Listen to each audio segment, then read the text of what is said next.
చాలా మంది బచ్చల కూర తింటారా తినరా అని చెప్పేసి అయితే ఒక అపోహ ఉంటుంది. అండ్ బచ్చల కూర తింటారు, అట్లా ఏం కాదు.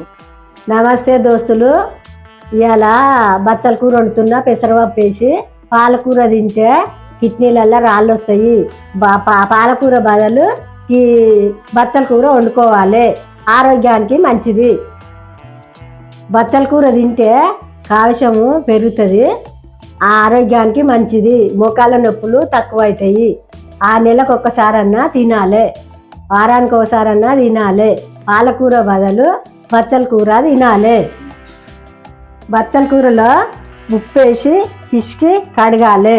ఇట్లా కడుక్కొని కూర వండాలి.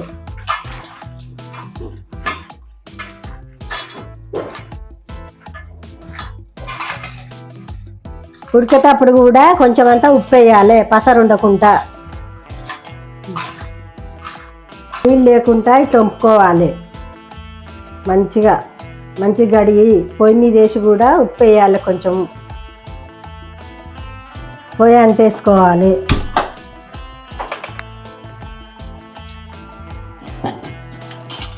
నూనె పోయాలి.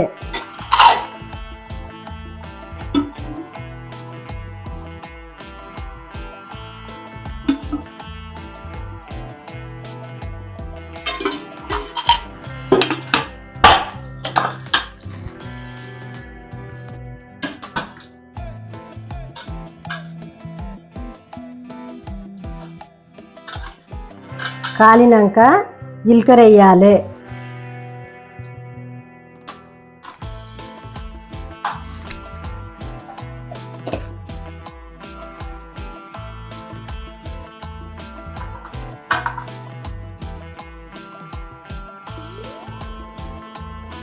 జీలకర్ర వేసినాక ఎల్లిపాయలు వేయాలి.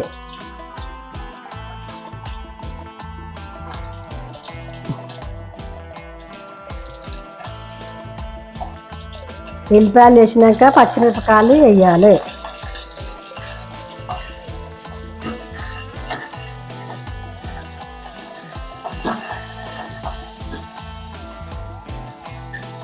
పచ్చిమిరపకాయలు వేసినాక ఒట్టిమిరపకాయలు వేయాలి.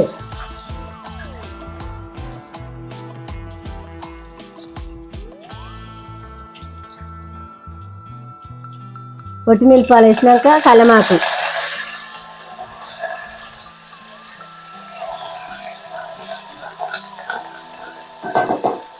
కలమాకు వేసినాక కొత్తిమీర వేయాలి.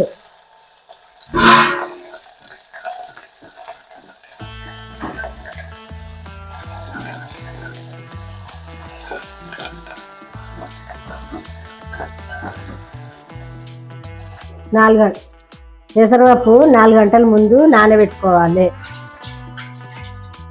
నానబెట్టి మంచి కడిగి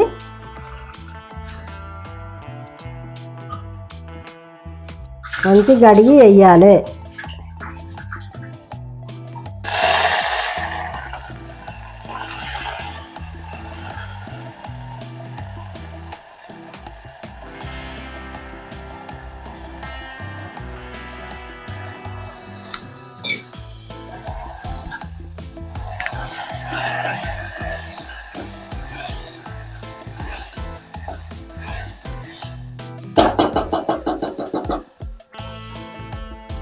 రెండు నిమిషాలు పెసరపప్పు ఉడికేదాకా మూత పెట్టాలి. పువ్వు అడుగంటకుండా కలుపుకోవాలి. కలుపుకొని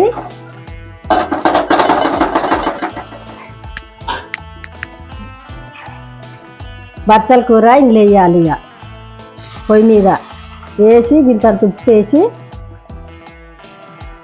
మూత పెట్టకుండా ఉడకబెట్టాలి. పసరంతా మీదికి లేచిపోతుంది, పసరు ఉండదు.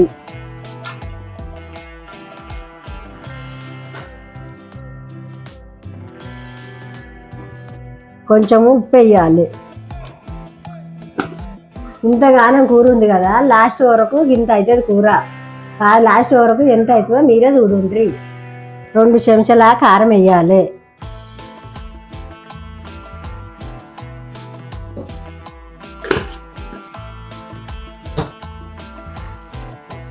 పచ్చకూరలా పసుపు వేసుకోవద్దు, పసుపు వేసుకొని తినొద్దు. చాలా మంది బువ్వలు పంది ఇరగా అని అంటారు. బువ్వలు కూరలు వండుకుంటా కూడా బాసనలు వండుకోవచ్చు. కూర వండుకుంటా, బువ్వ వండుకుంటా.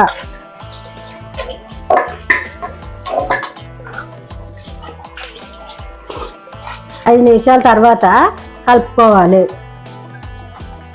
ఒక టమాటా వేయాలి, ఇలా చిన్నగా కట్ చేసుకోవాలి. కట్ చేసి అందులో వేయాలి. కూర ఉడికేదాకా మూత పెట్టొద్దు. మూత పెడితే పసరు ఉంటుంది. పసరంతా మీదికి లేచిపోతుంది. పసరు ఉండకుండా ఉంటుంది కూర. పచ్చ కూరలు ఏ కూరలు అయినా కానీ మూత పెట్టకుండా వండాలి. టమాటాను చిన్న చిన్న ముక్కలుగా కట్ చేసుకొని ఉడుకుతున్న బచ్చల కూరలో వేసుకోవాలి. టమాటా మగ్గానికి ఒక 5 నిమిషాలు పడుతుంది. 5 నిమిషాల వరకు ఉడికించుకోవాలి. మనకైతే చాలా రుచికరంగా ఉంటుంది. సేమ్ పాలకూర ఎట్లా ఉంటుందో అట్లా ఉంటుంది అనమాట. ఒక 5 నిమిషాల తర్వాత మనకైతే బచ్చల కూర రెడీ అయిపోయింది. చూసాక సేమ్ పాలకూరలా ఉండేది. ఎన్నో పోషకాలు ఇచ్చే బచ్చల కూర అయితే రెడీ అయింది. హై గాయ్స్, అమ్మ చేసిన బచ్చల కూర పెసరపప్పు కర్రీ అనమాట. ఇది ఈరోజైతే ప్రిపేర్ చేసింది కదా, తిందామని అయితే ప్లేట్లు వేసుకున్న. రైస్, కొంచెం పులిహోర కూడా వేసింది. పులిహోర అండ్ ఎగ్ ఫ్రై కూడా కొంచెం, అండ్ వైట్ రైస్. అండ్ దీంట్లో ఇప్పుడు మార్నింగ్ అమ్మ కారం పొడి కొట్టింది. ఇది మిరియాల కారం. ఈ ఫుల్ వీడియో కావాలంటే రెసిపీ పెడతాను మీకు. మిరియాల కారం మా తెలంగాణలో ఇప్పుడు వాతావరణం చల్ల ఉంది కదా, సో అందుకని చెప్పేసి సర్ది దగ్గు అవుతుంటుంది కాబట్టి మిరియాల పొడి అయితే కొట్టింది. ఫస్ట్ మిరియాల పొడితో తింటాం. అండ్ చాలామంది బచ్చల కూర తినరా అని చెప్పేసి అయితే ఒక అపోహ ఉంటుంది. అండ్ బచ్చల కూర తింటారు, అట్లా ఏం కాదు. అండ్ మనకు సేమ్ పాలకూరలానే ఉంటుంది, ఏం పెద్ద డిఫరెన్స్ ఏం తెలియదు. కాకపోతే మనం పాలకూర తింటే చాలామందికి పడదు అంటారు కదా, కిడ్నీస్లలో స్టోన్స్ ఫామ్ అవుతాయి అట్లా అని చెప్పేసి కొంచెం ఉంటుంది. అండ్ మనకు బచ్చల కూర తోటి అలాంటివి ఏమీ ఉండవు. అండ్ మనకు పాలకూరలో ఎలాంటి పోషకాలు అయితే దొరుకుతాయో సేమ్ మనకు బచ్చల కూరలో కూడా అవే దొరుకుతాయి. అండ్ ఇది తినడం వల్ల మనకి కాల్షియం, పొటాషియం, మెగ్నీషియం చాలా అంటే చాలా పుష్కలంగా ఉంటాయి అన్నమాట. దీంట్లో ప్రతి ఒక్కరు కూడా తెచ్చుకొని తినండి. ఇది షాప్స్లలో కూడా అమ్ముతుంటారు మనకు, మార్కెట్స్లలో. మాకైతే పల్లెటూరులో కాబట్టి మాకైతే ఇక్కడ చెట్లు పెట్టుకుందాం అనుకోండి, తీగలలో అట్లా మొలుస్తుంటాయి కదా, మేమైతే తెచ్చుకుంటాం. ఇరుగు పొరుగు వారు, మా పిన్ని వాళ్ళ ఇంటి ఇక్కడ తెచ్చినాం కదా, ఇట్లా ఒకరికొకరం అయితే సాయం అయితే చేసుకుంటూ ఉంటారు పల్లెటూర్లలో. ఇది ఒక బెనిఫిట్ అయితే ఉంటుంది పల్లెటూర్లలో. అండ్ మనకి ఎలాంటి మందులు మాకులు అనేటివి ఉన్నాయి, ఆర్గానిక్గా అన్నమాట. ఇటువంటివి దొరకడం అంటే చాలా కష్టం. చాలామంది ఇప్పుడు స్టార్ట్ చేస్తున్నారు ఆర్గానిక్గా ఫామ్ కల్చర్ అని చెప్పేసి. ఇది మా ఊర్లోనైతే మేము ఎలాంటివి వేసుకోకుండా ఉంటాయి. అండ్ మా పిన్ని వాళ్ళ ఇంటి కాడ చిక్కుడుకాయ చెట్లు అండ్ బచ్చల కూర చెట్టు, దొండకాయ చెట్టు చాలా ఉన్నాయి. మాకు కొన్ని దొండకాయలు కూడా పెట్టింది. కానీ ఇప్పుడు ప్రెసెంట్ అయితే నేను బచ్చల కూర వేసుకొని తిని చెప్తాను ఎట్లుందో అని చెప్పేసి. బాగుంటుంది. ఫస్ట్ మనం పొడితోటి తిందాం. కొంచెం కారం పొడి వేసింది కదా మా మమ్మీ, కారం పొడితో తిందాం. ఇప్పుడు వానాకాలం సర్ది దగ్గు చాలా వస్తుంటాయి, సర్దులు కూడా బాగా అవుతుంటాయి కదా చిన్నపిల్లలకు కూడా. అట్లా కాకుండా ఉండాలంటే కొంచెం ఫస్ట్ వేడిగానే మనం ఒక ముద్ద కారం పొడితోటి తిన్నాం అనుకోండి, ఏం కాదు. కొంచెం రొట్టె కూడా కారం తగలాలి. అయితే ఫస్ట్ టైం తీస్తున్నా వీడియో, తింటూ ఎప్పుడు తీయలేదు. అండ్ కామెంట్ చేయండి ఇటువంటి వీడియోస్ పెట్టొద్దా అని కూడా. అంటే తింటూ చాలామంది పెడుతుంటారు కదా, సో చాలామంది ఎట్లా అంటే జస్ట్ వీళ్ళు వ్యూస్ కోసమే వండుతున్నట్టు తినరేమో అని అనుకుంటారు కదా, అందుకని చెప్పేసి అయితే నేను తింటూ ఒక వీడియో తీయాలని అయితే అనుకున్నాను. అండ్ ఇప్పుడైతే బచ్చల కూర వేసుకొని చూపిస్తాం.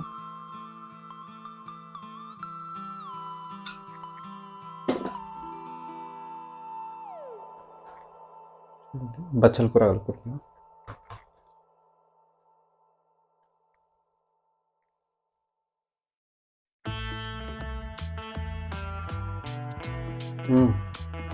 బాగుంది, సేమ్ పాలకూరలానే ఉంది. అండ్ మనం దీంట్లో పెసరపప్పు వేసింది కదా మమ్మీ, మనం పెసరపప్పు కాకుండా ఇంకా కందిపప్పు, శనగపప్పు, ఇట్లా మనకు నచ్చిన పప్పు అయితే తీసుకొని వండుకోవచ్చు. సేమ్ యాజ్ యూజువల్ సేమ్ పాలకూరలానే, డిఫరెన్స్ అయితే ఏం లేదు. బాగుంది, మీరు కూడా మీ ఇంట్లో ట్రై చేసుకొని తినండి. చాలా బాగుంది. బెనిఫిట్స్ అయితే చాలా ఉంటాయి. పాలకూర పడనే వాళ్ళు బచ్చల కూర కూడా తినొచ్చు. అండ్ నా వీడియోస్ కనుక మీకు నచ్చినట్లయితే please like, share, subscribe and comment, press the bell icon. మీ ఫ్రెండ్స్ అండ్ ఫ్యామిలీస్కి ప్రతి ఒక్కరికి కూడా షేర్ చేయండి. అండ్ ఇలానే మంచి వీడియోస్ తోటి అయితే మేము ముందుకు వస్తూ ఉంటాను. అండ్ ట్రావెల్ వ్లాగ్స్ తీస్తూ ఉంటాను, మమ్మీతోటి మంచి సాంగ్స్ కూడా పాడిపిస్తూ ఉంటాను. అండ్ నెక్స్ట్ మా ఇంటి దగ్గర మేము ఎలా సెలబ్రేట్ చేసుకుంటాం, ఎటువంటి ఫెస్టివల్స్ కానీ ఏంటని పల్లె వాతావరణం అయితే మీకు చూపిస్తూ ఉంటానండి.